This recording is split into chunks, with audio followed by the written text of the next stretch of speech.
Hello everyone, তোমাদেরকে স্বাগতম করছি আমাদের চলতরিতের আজকের ক্লাসে। তো আজকে আমরা চট্টগ্রাম ভোট 2023টা দেখবো। তো চলো আমরা শুরু করি, কথা না বলে। ম্যাথটা বেশ ইন্টারেস্টিং এবং গুরুত্বপূর্ণ তোমাদের জন্য, ঠিক আছে?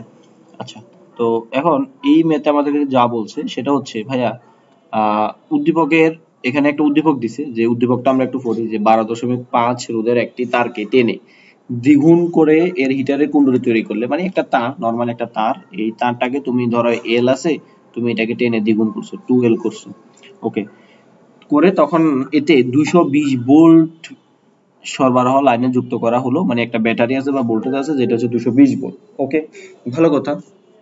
কুণ্ডলীকে 30 ডিগ্রি সেলসিয়াসের পানিতে নিমজ্জিত করে 305 সেকেন্ড বিদ্যুৎ চালনা করা হলো।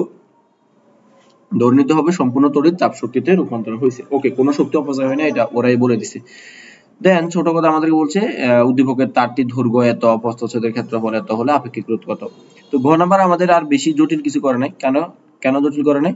কারণ আমাদেরকে মানে সরাসরি সব দিয়ে দিছে আর কি, বুঝছো? সরাসরি সব দিয়ে দিছে, জাস্ট তুমি ইনফরমেশন বসাই ম্যাথটা করে ফেলবা। আচ্ছা, তো এখানে তোমার কেমনে করবা ম্যাথটা, চলো। প্রথমত হচ্ছে ঘ নাম্বার তোমার দেওয়া আছে কি কি, এটা একটু তোমাকে দেখতে হবে। দেওয়া আছে কি কি, এটা একটু তোমাকে দেখতে হবে। তোমাকে ঘতে বলছে যে দৈর্ঘ্য দেওয়া আছে, তারটির দৈর্ঘ্য কত, 12.5। ওকে, তাইলে যেটা দেওয়া আছে এটা ধরো তুমি ডান পাশে লেখো। এল সমান সমান কত দেওয়া আছে, 12.5 সেন্টিমিটার। ভাইয়া সেন্টিমিটার দেওয়া আছে, আমি একটু মিটারে নিই, তো নেন মিটারে। মিটার নিলে কত, 0.125 মিটার। তারপর দেওয়া আছে প্রস্থচ্ছেদের ক্ষেত্রফল অর্থাৎ এ, এটা কত দেওয়া আছে ভাইয়া, এ দেওয়া আছে তোমার 0.1 সেন্টিমিটার স্কয়ার। তো এটাকে তো আমরা যে এস এককে নিতে হবে মিটার স্কয়ার, তাহলে যেহেতু দুইটা, তাহলে আমরা দুইবার 100 দ্বারা ভাগ করব। তাহলে 0.1, একদম সিম্পল ভাবে দেখো, 0.1 100 গুণ 100। তাহলে আমরা এখানে লিখতে পারি যে 0.1 আর উপরে উঠে গেলে 10 টু দি পাওয়ার -4। ওকে, আর এর মানটা দেওয়া আছে, এটা 4। আর আমার কি কি দেওয়া আছে, এটা দেওয়া আছে, এবং তারটা রোধের মানটা দেওয়া আছে, ঠিক আছে? রোধের মানটা দেওয়া আছে 12.5, এটা আমাদের উদ্দীপকে দেওয়া আছে। তাহলে এটা যে রোধ ইকুয়াল টু 12.5। তো 12.5 হচ্ছে তোমার এত ওহম। এখন তোমাকে বের করতে হবে একবারে সিম্পলি, কি করতে হবে, আপেক্ষিক রোধ। তাহলে তুমি সূত্র কি জানো? আমরা কি জানি, যে আমরা জানি আর ইকুয়াল টু কত ভাইয়া, rho L by A. Rho L by A, তো জাস্ট এখান থেকে তুমি রোর ভ্যালুটা বের করবা। তাহলে রো সমান সমান কত হবে, রো সমান সমান আর এ ডিভাইডেড বাই এল। তো আর এর ভ্যালু কত, 12.5। এর ভ্যালু কত, এর ভ্যালু হচ্ছে তোমার এই যে 0.1 ইন্টু 10 টু দি পাওয়ার -4। তারপরে এল এর মান কত, এল এর মান হচ্ছে 0.125। সবকিছু আমরা এস এককে বসাইছি, বুঝছো?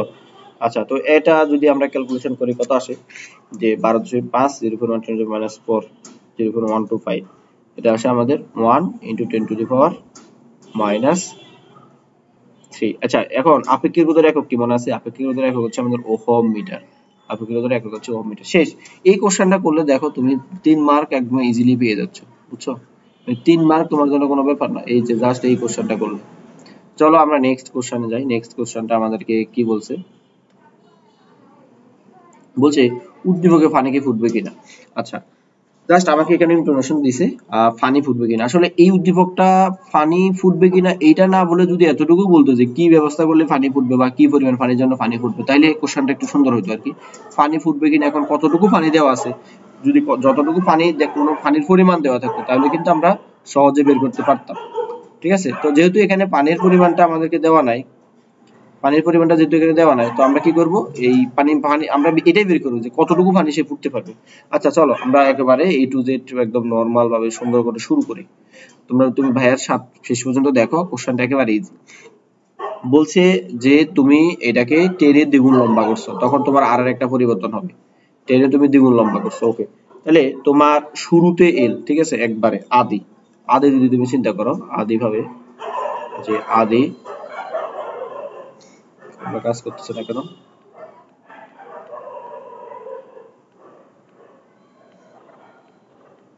আচ্ছা ওকে, আদি আদিতে মানে শুরুতে কি দেওয়া আছে, এল এবং এ, এটা দেওয়া আছে, এতটুকু দৈর্ঘ্য আর এতটুকু প্রস্থচ্ছেদের ক্ষেত্রফল। নাইস। এখন পরিবর্তিত আমাদেরকে পরিবর্তন করা কি হয়েছে, যখন পরিবর্তিত হয়েছে, পরিবর্তন করে পরিবর্তিত, এটা লিখতে পারো যে পরিবর্তিত কতটুকু পরিবর্তন হয়েছে, এলটা হয়ে গেছে তোমার এল প্রাইম, অর্থাৎ এল প্রাইম 10 এ কয় গুণ লম্বা করছে, দ্বিগুণ, মানে আগে ছিল এল এখন হয়ে গেছে 2l। এখন দেখো তো ভাইয়া, যখন তুমি একদম সিম্পল ভাবে আমাদেরকে দেখো, যখন তুমি এই যে ধরো এই তারটাকে 10 এ তুমি লম্বা করছো, এই যে লম্বা করে ফেলছো, এই ঘটনাটা তুমি করছো।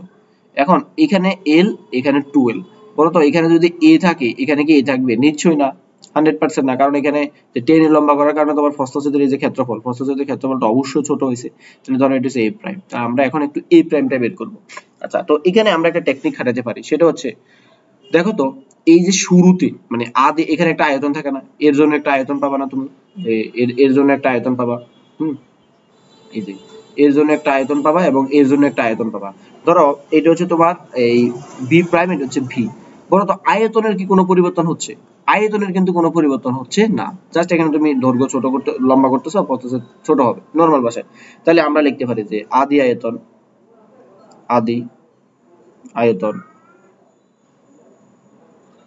আদি আয়তন সমান সমান হচ্ছে পরিবর্তিত আয়তন, সমান হবে মানে বা পরের আয়তন বা শেষ আয়তন, যাই বলো না কেন তুমি, ঠিক আছে? তো আদি আয়তন কত? আদি আয়তন হচ্ছে আয়তন সমান সমান আমরা কি জানি, দৈর্ঘ্য গুণ প্রস্থ গুণ উচ্চতা। তো এখানে তো তিনটা জিনিস বুঝায় আর কি, দেখো এটা হচ্ছে দৈর্ঘ্য প্রস্থ বুঝাই, তোরা এলটা দ্বারা তুমি উচ্চতা বুঝাবো আর কি। তাহলে তুমি এখানে লিখতে পারো যে এ এল, আর পরিবর্তিত আয়তন হচ্ছে এ প্রাইম এবং এল প্রাইম। তো তুমি তো তোমার উদ্দেশ্য হচ্ছে এ প্রাইম বের করা, বের করো এ প্রাইম সমান সমান হবে A L divided by L prime.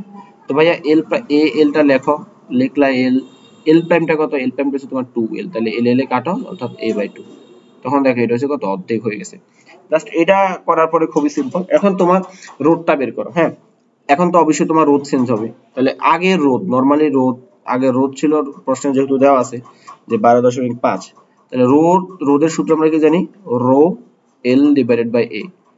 তো এখন যেহেতু আমাদের পরিবর্তিত আর প্রাইম, তাহলে আর প্রাইম সমান সমান আমরা কি লিখবো, আর প্রাইম সমান সমান আমরা এখানে দেখো এই যে এই রোটা আবার পরিবর্তন হচ্ছে না, রোটা কি আপেক্ষিক, যে আপেক্ষিক রোধ তো পরিবর্তন হচ্ছে না, রো জায়গায় থাকবে। পরিবর্তন হয়েছে কি দেখো, এল পরিবর্তন হয়েছে 2l হয়ে গেছে এবং এ পরিবর্তন হয়েছে। তাইলে তুমি এখানে এল এর পরিবর্তে লিখবা যে এল প্রাইম, আর এখানে হবে এ প্রাইম। আমি তোমাকে আবার বলতেছি এখানে রোটা কিন্তু পরিবর্তন হবে না, তো জাস্ট এখানে মান বসাও যে রো এল প্রাইম সমান সমান কত লিখবে, এল প্রাইম সমান 2l, আর এ সমান সমান কত লিখবে 2a, সরি a/2, এ সমান সমান a/2, এই যে একটু আগে বের করছো এ প্রাইম সমান সমান a/2, এই যে এ প্রাইম সমান সমান a/2, ঠিক আছে? এই যে এই জিনিসটা তুমি একটু আগে বের করছো, এ প্রাইম সমান সমান কত, a/2। ওকে ভাইয়া, নাইস, ভালো কথা, এটা আমরা জানছি। এখন একটু কাটাছেড়া করি আর কি, আমরা কাটাকাটি করলে এখানে কত আসে, কাটাকাটি করলে আমাদের আসে এখানে, ধরো এই পাশে লেখো, একটু কাটাকাটি করো, কাটাকাটি করার পরে এখানে তোমার আছে যে 2, এটা উপরে উঠে যাবে 4 ইন্টু রো এল বাই এ, এটা থাকে।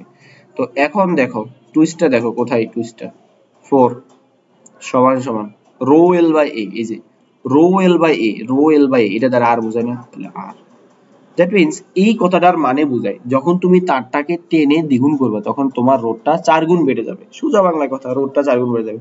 তো 4 গুণ বাড়লে রোডটা কত, যে 4 ইন্টু আগের রোধ কত ছিল 12.5, ভালো কথা, 12.5 কে গুণ দিলে কত 50, 25 আর হচ্ছে 50। তো এখন দেখো, এখন তুমি এই যে হিটারে উৎপন্ন তাপটা বের করো আর কি। এখন ভাইয়া তোমাকে এই পাশে দেখা দিচ্ছি যে হিটারে উৎপন্ন শক্তি, এখানে তো কি বলছে দেখো তো, যে ধর্মীয় সম্পূর্ণ তড়িৎ শক্তি তাপে পরিণত হয়েছে, তাহলে হিটার উৎপন্ন শক্তি কত, হিটার উৎপন্ন শক্তি সমান সমান তুমি ডাব্লিউ সমান সমান কি জানো, এখানে যেহেতু কি কি দেওয়া আছে, ভোল্টেজ দেওয়া আছে, বিভব দেওয়া আছে এবং আর দেওয়া আছে, তো বিভব এবং আর দেওয়া থাকলে সূত্র কি হবে, B square by R T, B square by R T. Okay, তো বি এর মান কত, 220 ভোল্ট, 220 ভোল্ট হোল স্কয়ার। তারপর এখানে আর এর ভ্যালু কিন্তু 12.5 হবে না, আর এর ভ্যালু কিন্তু তুমি চেঞ্জ করছো, এই যে 10 এর লম্বা করছে না, 50 হবে, 50। সময় কতক্ষণ লাগছে, সময় প্রশ্নে দেওয়া আছে 305, সময় চেঞ্জ করা নাই, জাস্ট আর চেঞ্জ হবে। তো এটাকে ক্যালকুলেশন করলে 220, তারপরে হচ্ছে 50, 305। ওকে, তাহলে এটাকে ক্যালকুলেশন করলে তোমার আছে 2.952 into 10 to the power 5 joule. খুব ইন্টারেস্টিং ব্যাপার।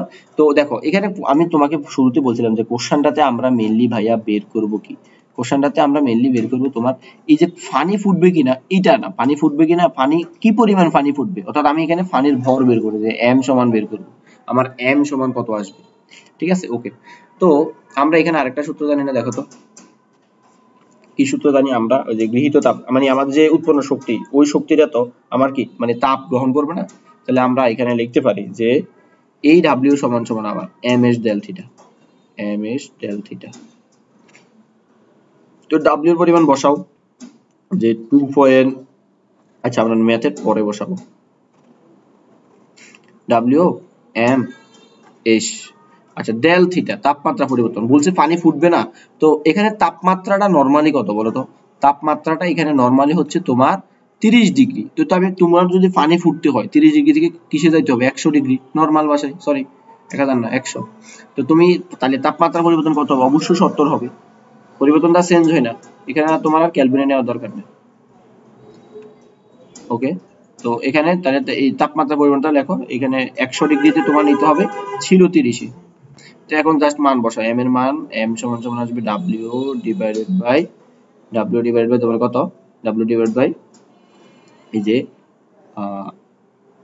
w ডিভাইডেড বাই s, আর এখানে হচ্ছে কত 70। তো w এর মানটা বসাবে, যে একটু আগে w এর মানটা পাইছো, যে 2.952 10 to the power 5, 10 to the power 5। আচ্ছা আমি এটাকে একটু ওই মোডে নিই, আচ্ছা 10 to the power 5 divided by কত হবে, ডিভাইডেড বাই হবে এস, এসের মান কত, পানির এই যে এসের মানটা হচ্ছে 4200।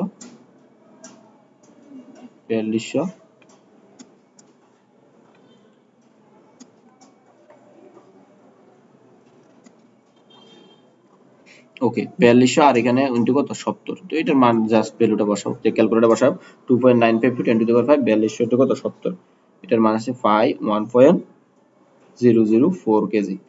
দেখো তাহলে তুমি এখানে ব্যাখ্যামূলক ভাবে কি বলবা, যে ভাইয়া আমার এখানে আমি সহজে 1 কেজি পরিমাণ পানি ফুটবে, যদি এর পরিমাণ বেশি পানি থাকে পানি কি ফুটবে না, নরমাল কথা হচ্ছে এটা আর কি, বা এর চেয়ে কম, সুতরাং এত পানি বিদ্যমান থাকলে পানি ফুটবে। তো পানি ফুটবে কিনা, তো এটা আসলে মানে যদি ওই পরিমাণ পানির পরিমাণটা এখানে প্রশ্নে দেওয়া থাকলে কোশ্চেনটা একটু সুন্দর হতো আর কি, বুঝছো। তো এখানে তুমি সুন্দর করে লিখবা যে এত পরিমাণ পানি থাকলে পানিটা সুন্দর করে কি ফুটবে। তো এই ছিল আজকের কোশ্চেন, তো আমরা নেক্সট কোশ্চেনে তোমাদের সাথে দেখা হচ্ছে। সবাই ভালো থাকো, সুস্থ থাকো, ধন্যবাদ সবাইকে।